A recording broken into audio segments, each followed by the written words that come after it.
વર્ષીય દિવ્યાંગ બાળકીની જોડે પાડોશીએ શારીરિક અડપલા કર્યા હતા. ગાલ પર બચકું ભરી લોહી લુહાણ કરી મૂકી હતી. કુકર્મી ઈસમના પાડોશી પરિવાર પર જવાબદારી લઈ ઘર ખાલી કરી ફરાર થઈ ગયું હતું.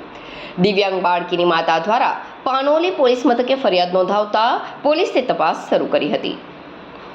અંકલેશ્વરના પાનોલી પોલીસ મથક હદમાં આવેલ એક ગામમાં પરપ્રાંતીય ઈસમની હેવાનિયત સામે આવી છે. માત્ર 6 વર્ષની દિવ્યાંગ બાળકી જોડે શારીરિક અડપલા કર્યા.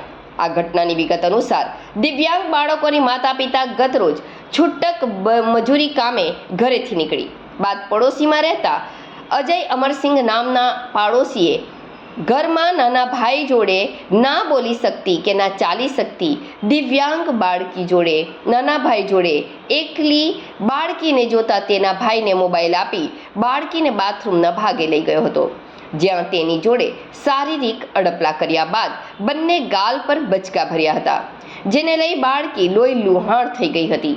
બાળકીના પિતરાઈ બહેન દુકાનથી આવતા જ ઈસમ તારી બહેનના ગાલનો કેવો હાલ કર્યો છે તે જોઈ લેજો કહ્યું હતું.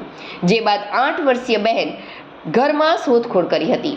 અંતે બહારથી બંધ બાથરૂમમાં પહોંચતા જોતા બહેન લોહી લુહાણ હાલતમાં હતી. ત્વરિત અસરથી બાળકીની માતાને જાણ કરતા તે ઘરે દોડી આવ્યા હતા અને બાળકીને લઈ દવાખાને પહોંચ્યા હતા, જ્યાં અડપલા કરનાર ઈસમ નાનો છે કહી પરિવાર બાળકીની સારવારનો ખર્ચ ઉઠાવી લેવાની બાંહેધરી આપી પોલીસે ફરિયાદ કરતા અટકાવ્યા હતા. બાળકીના બદનામીના ડરથી પરિવાર માની ગયું હતું. જોકે ત્યારબાદ પાડોશી પરિવાર ઘર છોડી ચાલ્યું હતું.